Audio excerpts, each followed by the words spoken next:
बिस्मिल्लाहिर्रहमानिर्रहीम सल्लल्लाहु ताला अला मुहम्मद सल्लल्लाहु अलैहि वसल्लम। अस्सलाम वालेकुम फ्रेंड्स, मैं हूं गुलाम अब्बास और आप देख रहे हैं एमएस टेलर्स। मर्दाना कमीज़ की मुकम्मल कटिंग और सिलाई का आज ये तीसरा हिस्सा है, तीसरी क्लास है। आपने पहली दो क्लासेस को अच्छे तरीके से समझ लिया होगा और आपने उस पर प्रैक्टिस भी की होगी। पहली क्लास में हमने कपड़े की तकसीम और शलवार की कटिंग की थी। दूसरी क्लास में हमने बाजू और तीरे की कटिंग सीखी थी। आज तीसरी क्लास में हमने कमीज़ की कटिंग सीखनी है। तो यहाँ पे भी आप एक एक पॉइंट को अच्छे तरीके से समझिएगा। बिल्कुल तसल्ली के साथ ये वीडियो बनाई जाएगी, इसमें कोई जल्दबाजी नहीं दिखाई जाएगी। आपने अच्छे तरीके से इस पॉइंट को समझना है। ये वो कपड़ा है जो हमने कमीज़ की कपड़े की जब हमने तकसीम की थी तो 44.5 इंच यानी 44.5 44.5 इंच कपड़ा हमने कमीज़ के फ्रंट और बैक के लिए अलग किया था। अगर आपने पहली क्लास देखी हो तो आपको पता होगा 156 इंच कपड़े में से हमने 44.5 इंच कपड़ा कमीज़ के फ्रंट और बैक के लिए लिया था, क्योंकि हमने कमीज़ की लंबाई 43 यानी 43 तैयार करनी है। तो 1.5 इंच इजाफी लेते हुए 44.5 इंच कपड़ा हमने अलग कर लिया था। अब इस कपड़े को हमने टेबल पर इस तरह सेट करना है कि कपड़े की खुली साइड आपके उल्टे हाथ पे हो और कपड़े की बंद साइड जो है वो आपके सीधे हाथ पे हो। ठीक है, कपड़े की बंद साइड आपके सीधे हाथ पे और कपड़े की खुली साइड आपके उल्टे हाथ पे। अब इस कपड़े की टोटल लंबाई हमारे पास है, चौड़ाई हमारे पास है 26 इंच। ठीक है, तो मैंने आपको पहली क्लास में भी बताया था कि अगर आपके कपड़े की चौड़ाई ज़्यादा है, आपकी कमीज़ की चौड़ाई कम है, जो आपने तैयार करनी है वो कम है और आपके पास जो कपड़ा है वो चौड़ाई ज़्यादा है, तो आपने हमेशा इसी तरीके पे कटिंग करनी है। आपका 95% जो काम है इसी तरीके पे होगा जो आपको पहली क्लास से लेकर अभी तक सिखाया जा रहा है और आगे भी आपको इस कोर्स में सिखाया जाएगा। तो 25 इंच हमने तैयार करनी है कमीज़ की चौड़ाई, तो 25.5 पे हम यहाँ पे निशान लगा रहे हैं। ठीक है, तो ये कपड़ा सिर्फ लंबाई में खुल रहा है, चौड़ाई में इस पे इतना ज़्यादा फ़र्क नहीं पड़ रहा। सिर्फ प्रेस लगाने से लंबाई में इजाफा हो रहा है, जबकि चौड़ाई में ये ज़्यादा कपड़ा नहीं खुल रहा।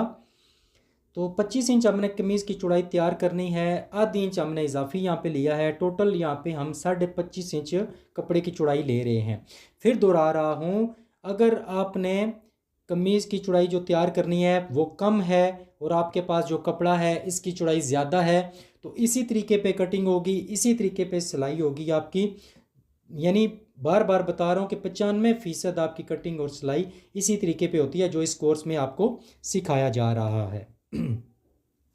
अब आपने यहाँ से सेंटर में से इन पीसीस की कटिंग कर लेनी है। यहाँ पे आपके दो पीस बन जाएंगे, एक कमीज़ का फ्रंट और एक कमीज़ की बैक।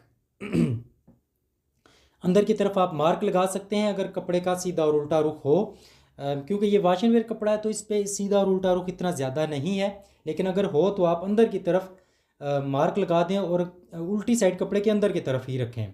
बाहर भी रख सकते हैं, कोई मसला नहीं है, लेकिन अगर मेरे तरीके पे काम करते हैं तो आपको यही सारा कुछ फॉलो करना पड़ेगा। तो आप अपनी मर्ज़ी से चेंज भी कर सकते हैं, लेकिन उसमें फिर ज़िम्मेदारी आपकी होगी।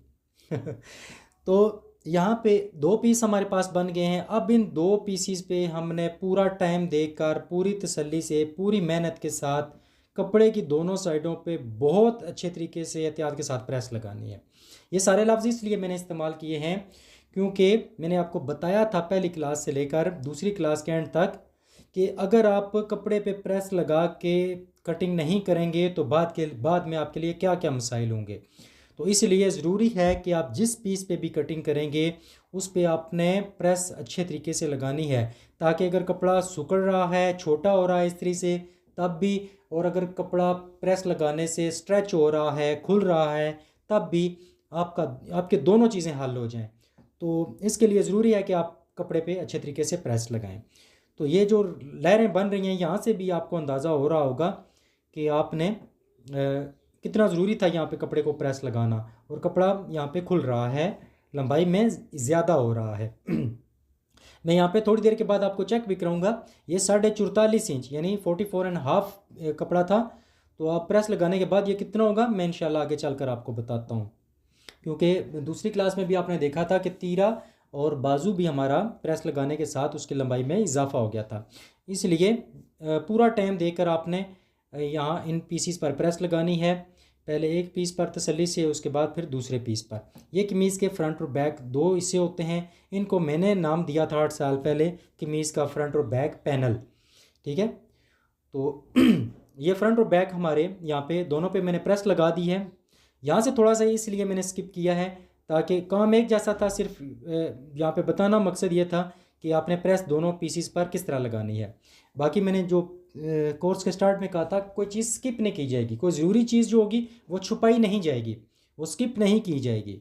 ठीक है, जो ज़रूरी नहीं होगा या जो एक जैसी चीज़ें होंगी वहाँ पे थोड़ा सा चीज़ को जो है वक्फा दिया जाएगा या उसको स्किप किया जाएगा। तो यहाँ पे कपड़े की दोनों तरफ मैंने प्रेस लगा दी है। अब मज़ीद कटिंग आगे ले जाने से पहले मैं आपको चीज़ बता दूँ, क्लास नंबर 1 से लेकर आज तीसरी क्लास है, यहाँ जितने भी फार्मूले इस्तेमाल हो रहे हैं, शलवार की कटिंग, बाजू, तीरा, कमीज़, जितने भी कटिंग हो रही है उसके सारे फार्मूले मैंने यहाँ पे सफ़ों पे, ये सफ़े मैंने बनाए हैं। ये 7 सफ़े होंगे। अभी यहाँ पे ये मेरे पास 6 हैं, एक सफ़ा मज़ीद मेरे पास पड़ा हुआ है। तो ये 7 सफ़े मैंने बना दिए। ये अगर आपके पास होते हैं तो आपका काम चुटकियों में होगा। चुटकी की आपको आवाज़ भी आई होगी, चुटकियों में आपका ये काम होगा। यानी बहुत ज़बरदस्त इसके फार्मूले यहाँ पे मैंने लिख दिए हैं। यानी टेलरिंग का सारा निचोड़ मैंने यहाँ 7 सफ़ों में लिख दिया है। इसमें शलवार के फार्मूले, इसके बाद तीरे की चौड़ाई के फार्मूले, यहाँ पे आप अगर आपको नज़र आ रहे हों तो ये शलवार की लंबाइयों और चौड़ाइयों के फार्मूले, ये मैं बल्कि नज़र नहीं आ रहे होंगे, ये यहाँ से मैं थोड़ा ब्लर करूँगा क्योंकि बाज़ लोग इन्हें कॉपी कर लेते हैं। तो आगे भी मेरी काफ़ी सारी चीज़ें कॉपी हुई हैं तो मैं इन्हें यहाँ से ब्लर करूँगा। तो यहाँ पे बाजू, तीरा, कंधा, शोल्डर डाउन, शलवार की चौड़ाई, तीरा, मतलब जितनी भी फार्मूले हमारे इस्तेमाल होते हैं वो सारे मैंने इन 7 पेपर्स पे लिखे हैं। तो अगर ये 7 पेपर्स आपके पास हों तो आपका काम बहुत आसान हो जाता है। अगर आप ये लेना चाहते हैं तो आप ऑर्डर कर सकते हैं। व्हाट्सएप नंबर स्क्रीन पर दिया गया है। ये 7 पेपर्स जो हैं वो आपको सिर्फ़ और सिर्फ 1000 रुपये के मिलेंगे। अगर आप मंगवाना चाहते हैं, ना मंगवाएं कोई मसला नहीं है, लेकिन अगर होंगे तो आपका काम बहुत ज़्यादा आसान हो जाएगा। 120-130 रुपये के करीब आपको एक पेपर पड़ेगा। यानी 7 पेपर आपको 1000 रुपये में घर बैठे हुए मिल जाएंगे, डिलीवरी चार्जेस समेत। व्हाट्सएप नंबर स्क्रीन पर दिया गया है, आप यहाँ से ये स्क्रीनशॉट सेंड करें, इस जगह से इस वीडियो का स्क्रीनशॉट सेंड करें, व्हाट्सएप पे रब्ता करें तो जितना मुमकिन हो सकता है कंसेशन भी की जाएगी। लेकिन फिल वक्त इसकी रकम जो है वो इसकी प्राइस 1000 रुपये मैंने रखी है। अगर नहीं लेंगे तो कोई मसला नहीं है, ये मैं कारोबार नहीं है, सिर्फ आपको ये बता रहा हूँ कि अगर आपके पास होंगे तो आपका काम आसान हो जाएगा। मज़ीद आगे चलते हैं जी। यहाँ पे कमीज़ का फ्रंट बैक हमने ऊपर नीचे सेट किया है। कपड़े की बंद साइड मैंने अपनी तरफ रखी है और कपड़े की खुली साइड मैंने बाहर की तरफ रख दी है। ठीक है, अब इसके बाद हमने यहाँ पे कपड़े को नीचे से बराबर करने के लिए एक लाइन लगानी है। तो एल स्केल आपका यहाँ पे यूज़ होगा। ये पहली क्लास में मैंने आपको बताया था, ये जितने भी स्केल वगैरह होते हैं अगर आपके पास हों तो आपके काम आसान हो जाते हैं। तो एल स्केल ना भी हो तो एक सीधा स्केल आपके पास लाजमी होना चाहिए। अब इसके बाद यहाँ पे शलवार की कमीज़ की चौड़ाई हम देख लेते हैं। कमीज़ की चौड़ाई हमने तैयार करनी है 25 का आधा बनता है 12.5। ये देखिए 25 इंच चौड़ाई हमने तैयार करनी है, 25 का आधा बनता है 12.5। क्योंकि यहाँ पे कपड़ा फोल्ड है तो ये 12.5 आ गया, इस जगह पे 12.5। और ये आगे 3 सूत्र कपड़ा हमारे पास इजाफी है जो कि हमारा फोल्डिंग में जाएगा। जब हम घेरा फोल्ड करेंगे तो ये 3 सूत्र कपड़ा हमारा फोल्डिंग में जाएगा, सिलाई में जाएगा। यानी ये सिलाई का मार्जिन है, आप इसे दबाव भी कह सकते हैं। तो ये आपने देख लिया। अब इसके बाद यहाँ पे दामन की गुलाई का मैं आपको यहाँ पे एक तरीकाकार बताने लगा हूँ, इसको बिल्कुल गौर से देख लीजिएगा। जब भी आप दामन की गुलाई करेंगे आपको ये चीज़ काम आएगी। यहाँ पे जितना भी आपके पास ये कपड़ा होगा ना, इसको आपने हाफ करना है। सेंटर में आपने निशान लगा देना है। इसके बाद आपने 1.5 इंच पे निशान लगाना है। अगर आपने ज़्यादा गुलाई करनी है तो इसको 1.25 इंच भी कर सकते हैं, लेकिन अगर आप एक नॉर्मल गुलाई करना चाहते हैं तो सेंटर के निशान के बाद आप 1.5 इंच पे निशान लगाएंगे। अब यहाँ से यहाँ तक जो भी साइज़ बनेगा इसको आपने खुली साइड पे भी इतना ही निशान लगा देना है इस जगह पे। ठीक है, पहले आपने सेंटर करना है, उसके बाद 1.5 इंच पे निशान लगाना है और जो मार्जिन बचेगा वो दूसरी साइड पे भी निशान आप लगा देंगे। अब यहाँ से आप रफली सी एक मार्किंग करेंगे। और ये मैं बार बार पिछली क्लास में भी आपको बताया था कि आप पहले निशान लगाएं, पहले डॉट्स डाल लें, पहले शक्ल बना लें एक किसी भी जो भी आप कटिंग कर रहे हैं। अगर आप डायरेक्ट कटिंग करेंगे उसमें फिर गलती की गुंजाइश नहीं होगी। जब आपके पास पहले निशान लगे होंगे ना तो फिर आपको ये आइडिया रहेगा कि आपने कैंची को किस जगह पे, किस शेप में, किस एंगल पे मूव करना है, तो आपका काम आसान हो जाएगा। ठीक है, ये ट्रिक्स होती हैं, काम को आसान बनाने के एक मुख्तलिफ तरीके होते हैं। ठीक है, तो इनको आप लाजमी इन पर गौर कीजिएगा और इनको फॉलो कीजिएगा। तो ये मैंने डॉट्स डाले हुए हैं, इन्हीं को फॉलो करते हुए इन्हीं के अकॉर्डिंग मैं यहाँ पे कटिंग कर देता हूँ। और यहाँ पे आप देख सकते हैं कितनी खूबसूरती से ये गुलाई हो चुकी है।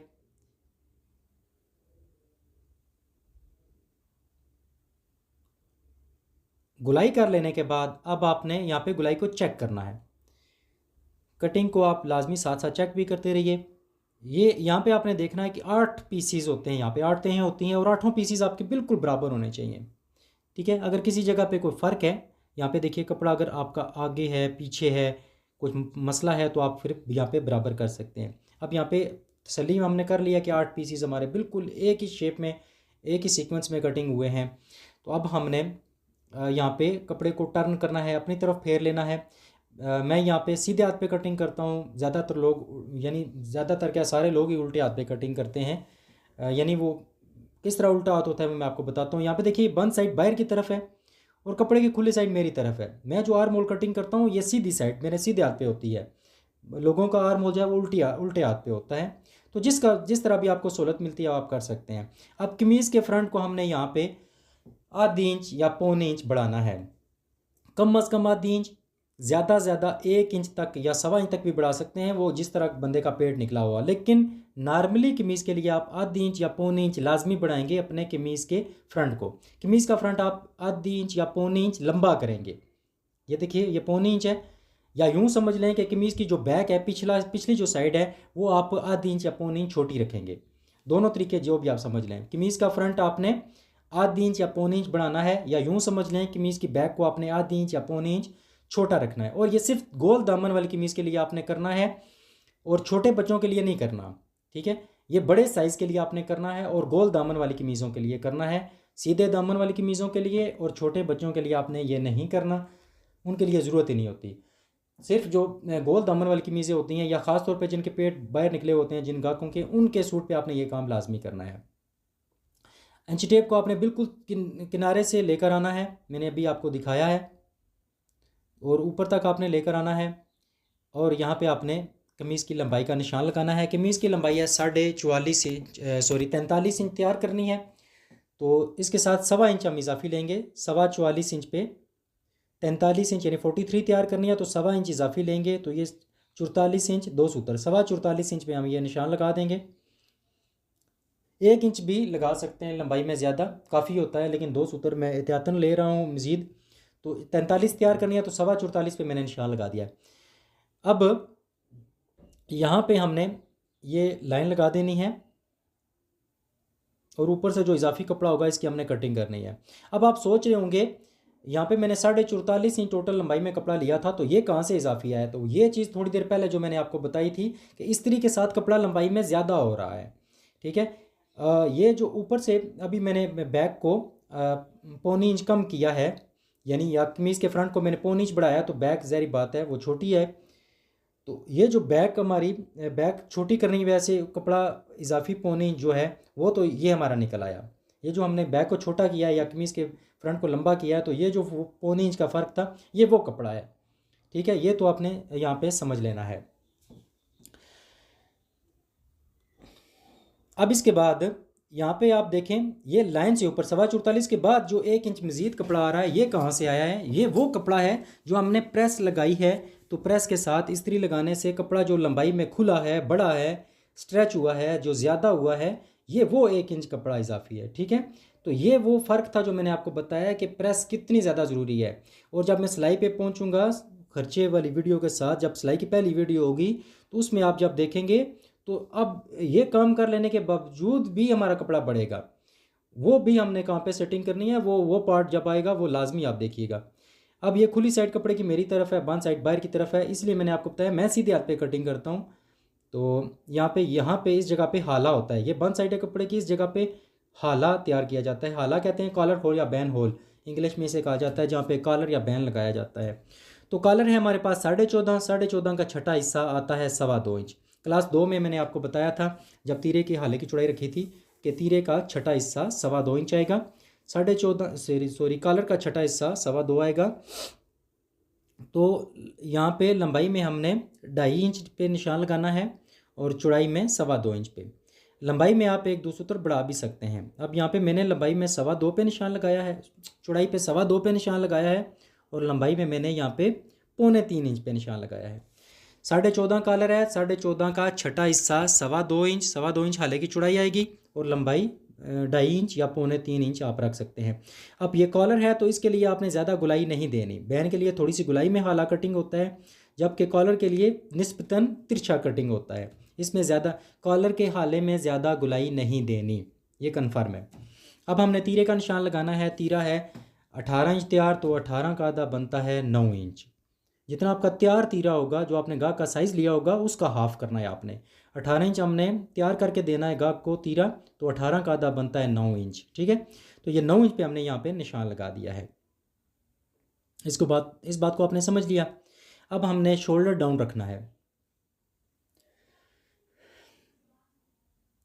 तीरा है हमारे पास 18 का 8वां हिस्सा बनता है 2.25 इंच। जो थोड़ी देर पहले मैंने आपको फार्मूले के पेपर्स दिखाए उन पे ये सारी चीज़ें लिखी होती हैं, इसलिए मैंने आपको कहा था कि वो काम आसान बनाने के लिए आपके पास फार्मूले के पेपर्स होना लाजमी है। तो अगर आप लेना चाहते हैं तो ऑर्डर कर सकते हैं, व्हाट्सएप नंबर मैं थोड़ी देर पहले दे चुका हूँ।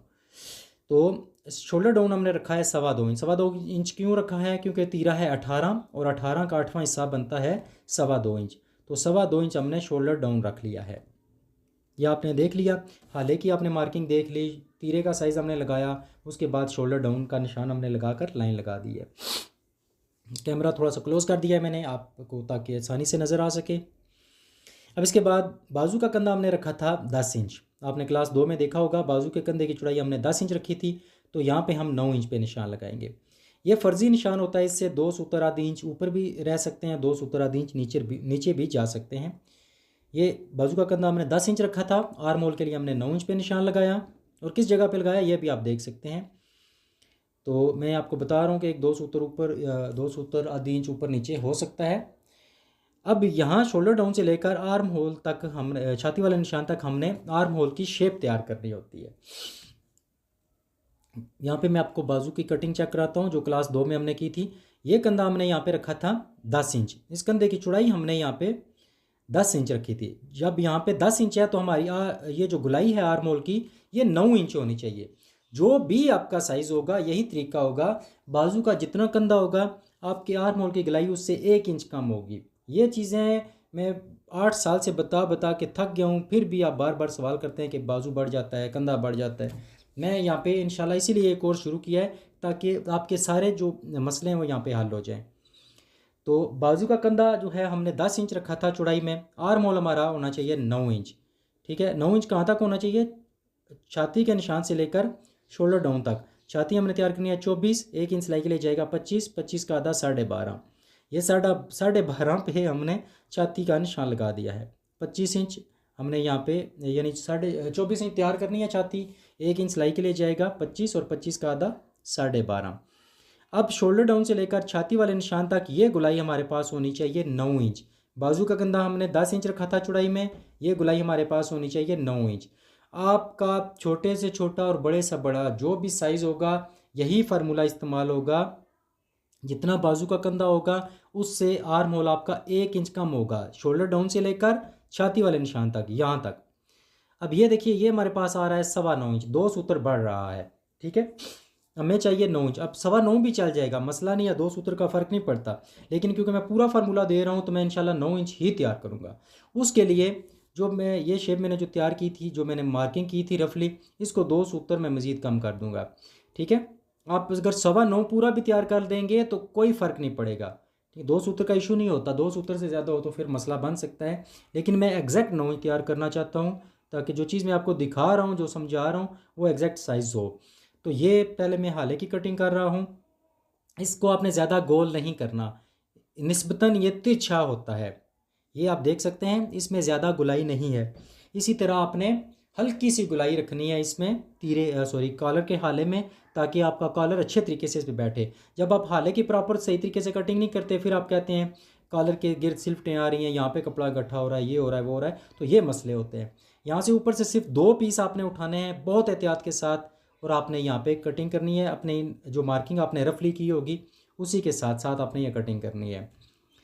तो ये ऊपर वाले निशान पे मैं कटिंग करूँगा क्योंकि नीचे वाला निशान मेरा 2 सूत्र इजाफी था, वो 9.25 पे था। अब ये जो मैंने बाद में दूसरी मार्किंग की है, ये आप मार्किंग चेक कर सकते हैं, ठीक है। उसी मार्क में मैं कर रहा हूँ जहाँ पे हमारा 9 इंच पे आर्म होल तैयार होगा। बाजू का कंधा हमारा 10 इंच है, आर्म होल हमारा होगा 9 इंच। हालांकि हमारी कटिंग हो चुकी है, आर्म होल की कटिंग हो चुकी है, अब हम शोल्डर डाउन की कटिंग कर रहे हैं। तो ये यहाँ तक हमारा काम जो है बिल्कुल क्लियर हो चुका है। अब इसके बाद हमने कमीज़ की बैक को कटिंग करना है। कमीज़ के फ्रंट पे तीरे का निशान हमने 9 इंच पे लगाया था, आपको याद होगा तीरा 18 था, 18 का आधा 9 इंच। बैक पे ये लगेगा 9.5 इंच। जिस तरह क्लास 2 में हमने तीरा नीचे से 9.5 तैयार किया था, तो कमीज़ की बैक भी यहाँ पे 9.5 होगी, ठीक है। अब जो हमने कमीज़ के फ्रंट से जो आर्म होल का पीस निकाला है, इसी को देखते हुए हम कमीज़ की बैक कटिंग कर सकते हैं, ठीक है। एक तरीका ये है, अगर आप ज़ुबानी करना चाहते हैं तो यहाँ से हमने कमीज़ के फ्रंट और बैक में सेंटर पॉइंट पे आपका 1 इंच का फ़र्क होना चाहिए, ठीक है। ये यहाँ से आप देख सकते हैं, अगर आपको नज़र आ रहा हो तो ये कमीज़ की जो बैक का आर्म होल होता है वो कम होता है, कमीज़ की फ्रंट का आर्म होल ज़्यादा होता है। अब इसके बाद हमने जो सबसे ज़रूरी पॉइंट इस कमीज़ का है वो सीखना है, वो ये है कि हमने बैक की कटिंग कितनी करनी है। शोल्डर डाउन हमने रखा हुआ है यहाँ पे 2.25 इंच, ठीक है। जितना भी आपका शोल्डर डाउन होगा उसको आपने यहाँ पे हाफ़ करना है, आधा करना है, या उसको 2 पे तकसीम करना है, जो भी आपको आसानी से समझ आ जाए। 2.25 शोल्डर डाउन है तो 2.25 का आधा आता है 1 इंच और 1 सूत्र, 1 इंच और 1 पॉइंट, या 1 इंच 1 सूत्र, जो भी आप समझ लें। जितना भी आपका शोल्डर डाउन होगा उसको आपने हाफ़ कर लेना है, यानी उसको 2 पे तकसीम करना है। हाफ़ करने के बाद आपने यहाँ पे एक लाइन लगा देनी है। अब लाइन लगा लेने के बाद आर्म होल वाली साइड से, ये जो आर्म होल वाली गुलाई है जिसे आप मूंढा भी कहते हैं, इस साइड से आपने 2 सूत्र इसको नीचे से 2 सूत्र या 3 सूत्र शेप देनी है। क्लास 2 में हमने तीरे को नीचे से 3 सूत्र शेप दी थी, यहाँ पे हम अब कमीज़ की बैक को 3 सूत्र की शेप दे रहे हैं, दोनों मैचिंग हो जाएंगी। तीरे को जितनी शेप देंगे उतनी शेप आप कमीज़ की बैक को देंगे। कमीज़ तीरे को हमने क्लास 2 में 3 सूत्र की शेप दी थी, अब कमीज़ की बैक को हम 3 सूत्र की शेप दे रहे हैं आर्म होल वाली साइड से, ठीक है। सिर्फ आर्म होल वाली साइड से इसको 3 सूत्र नीचे गिराना है या शेप देनी है। बार बार लफ्ज़ दोहरा रहा हूँ, कभी मेरे लफ्ज़ आगे पीछे हो जाते हैं, मुश्किल होता है इतनी सारी चीज़ों को एक जगह पे मैनेज करना, क्योंकि इस दुनिया में सबसे मुश्किल काम होता है किसी को समझाना। अब यहाँ पे हमने फ्रंट पट्टी के लिए निशान लगाना है, तो जहाँ तक हमने हाले की कटिंग की है इससे नीचे हमने इंच टेप को रखना है, और जितनी आपकी लंबाई होगी तैयार जो आपने करनी है उसको आपने 4 पे तकसीम करना है, जो भी आपका साइज़ होगा। अब ये 43 लंबाई तैयार करनी है, तो 43 का यानी 43 का चौथा हिस्सा बनता है 11.25 इंच, ठीक है। 43 लंबाई तैयार करनी है, 43 का चौथा हिस्सा बनता है 11.25 इंच। ये आपने पहले चौथा हिस्सा कर लेना है। इसके बाद अब आपने मज़ीद क्या काम करना होता है, पहले जितनी तैयार लंबाई होगी उसका चौथा हिस्सा निकालना है, यानी चौथे हिस्से पे निशान लगाना है। इसके बाद अगर आपकी कमीज़ पे फ्रंट पॉकेट है, फ्रंट पॉकेट लगानी है, तो फिर आप इसके साथ 2 इंच रखेंगे, ठीक है। और अगर फ्रंट पॉकेट नहीं है तो फिर आप 1.5 इंच रखेंगे। ये चीज़ें लाजमी ज़हन में रखिएगा। अगर कमीज़ पे फ्रंट पॉकेट है तो चौथे हिस्से के बाद 2 इंच रखेंगे, और अगर फ्रंट पॉकेट नहीं है तो चौथे हिस्से के बाद 1.5 इंच रखेंगे, ठीक है। ये पहले कमीज़ का चौथा हिस्सा आपने निकालना है। इसके बाद फ्रंट पॉकेट नहीं है तो 1.5 इंच, और फ्रंट पॉकेट है तो 2 इंच। ये आपकी फ्रंट पट्टी का यहाँ पे कट आएगा। इतनी आपकी फ्रंट पट्टी के लिए कटिंग होगी।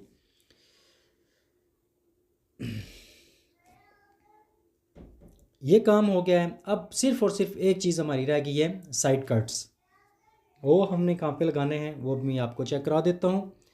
यहाँ से हमने कटिंग करनी है। इसमें ज़्यादा हमारी शेप नहीं है, क्योंकि ये एक एजिड बंदे के लिए 50 साल तकरीबन उम्र है बंदे की, उसके लिए हम सूट कटिंग कर रहे हैं। तो यहाँ पे हम कोई कमर की फ़िटिंग ज़्यादा नहीं डालेंगे, सीधी सीधी कटिंग होगी। तो इसके बावजूद अब हमने साइड कट्स लगाने हैं। तो इसका फार्मूला बार बार मैं यूट्यूब पे पहले भी बता चुका हूँ अपने इसी चैनल पे। इसके साथ में, क्योंकि मैंने अभी जो थोड़ी देर पहले आपको फार्मूलों के पेपर दिखाए थे उस पर भी ये सारे साइज़ लिखे होते हैं। तो यहाँ पे ये जो पेपर्स मैंने आपको दिखाए थे ये इसीलिए दिखाए थे कि अगर ये आपके पास होते हैं तो आपका काम बहुत आसान हो जाता है।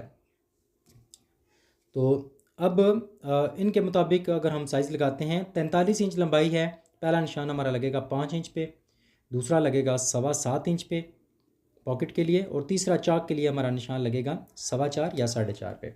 43 लंबाई है, पहला निशान 5 पे, दूसरा 7.25 पे और तीसरा 4.25 या 4.5 इंच पे। ये 3 कट्स लगाए जाते हैं, इन्हें साइड कट्स कहते हैं। और अब ये जो पॉकेट वाला एरिया हमने बनाया है, जो पॉकेट का मुंह बनाया है हमने 7.25 इंच तक, यहाँ से हमने एक सूत्र इसकी कटिंग कर देनी है तकरीबन, ताकि ये एरिया, ये जगह बाहर ना निकले। गोल दामन वाली जब कमीज़ होती है तो यहाँ से पॉकेट का एरिया बाहर निकल आता है कपड़ा, तो यहाँ से हमने एक सूत्र की कटिंग कर दी। ये ज़रूरी नहीं है, ये ऑप्शनल है, करना चाहें तो ठीक है, वरना ये फ़र्ज़ नहीं है। यहाँ पे थोड़ा बहुत कहीं अगर आपको कोई फ़र्क नज़र आता है तो इसको आप एंड पे निकाल सकते हैं। अपनी कटिंग को ख़ुद चेक करें, जितनी आप ख़ुद अपनी गलतियाँ निकालेंगे उतना आपको सीखने का ज़्यादा से ज़्यादा मौका मिलेगा। ये सारा काम हमने क्लियर कर दिया।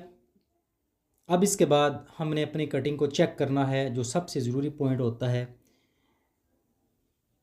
यहाँ पे देखें, ये कमीज़ की बैक है, तो यहाँ पे जब हम तीरा जोड़ेंगे तो आधी इंच सिलाई का मार्जिन जाएगा। आधी इंच सिलाई के लिए इतना दबाव हमारा इस्तेमाल होता है। अब इसके ऊपर हम तीरा रखेंगे और आपको चेक कराएंगे कि हमने यहाँ तक जो भी काम किया है आया वो परफेक्ट है या नहीं। तो ये तीरा हमने कटिंग किया हुआ है, इसको यहाँ पे रखेंगे आधी इंच सिलाई के मार्जिन के साथ। और इसके बाद ये देखिए, ये आधी इंच सिलाई का मार्जिन है, ये कमीज़ का फ्रंट है, और यहाँ पे भी आधी इंच सिलाई का मार्जिन जाएगा, आधी इंच कपड़ा जाएगा सिलाई में। तो उतना मार्जिन लेते हुए हम यहाँ पे तीरा बिठा देंगे। ये आप चेक कर सकते हैं, हमारी कटिंग अल्हम्दुलिल्लाह सुम्मा अल्हम्दुलिल्लाह बहुत प्यारी हुई है। इसके बाद हम बाजू को चेक कर लेते हैं, अपने कंधे को। वैसे सिलाई के दौरान भी मैं आपको ये दिखाऊंगा, लेकिन फिर वक्त यहाँ पे आपको आइडिया हो जाएगा कि हमारी कटिंग किस तरह जा रही है। ये मैं यहाँ पे आपको चेक करा रहा हूँ कि हमारा आर्म होल अल्हम्दुलिल्लाह बाजू के साथ बिल्कुल मैच है। ये चेकिंग हमारी हो चुकी है। अब यहाँ पे आखिर पे एक पॉइंट मैं आपको बताने लगा हूँ, जो तीसरी क्लास के आखिर तक पहुँच गए हैं उनको ये सीखना चाहिए। ऊपर वाली जो शेप तैयार की थी बाजू के ऊपर वाली, यहाँ पे हमने छोटा सा एक कट लगा देना है, दोनों पीसीस पर ये कट आ जाए। ये कट्स लगाने का मकसद यह है कि ये हमेशा आगे की तरफ जाएगा। इससे ये होगा कि आपको सिलाई के वक्त अंदाज़ा होगा कि आपने कौन सा बाजू सीधा रखना है, कौन सा उल्टा रखना है। ठीक है, तो अल्हम्दुलिल्लाह हमारी तीसरी क्लास भी कंप्लीट हो चुकी है। इंशाल्लाह अगली क्लास से हम बाकायदा सिलाई की तरफ चलेंगे। उम्मीद है आपने इस क्लास को पसंद किया होगा।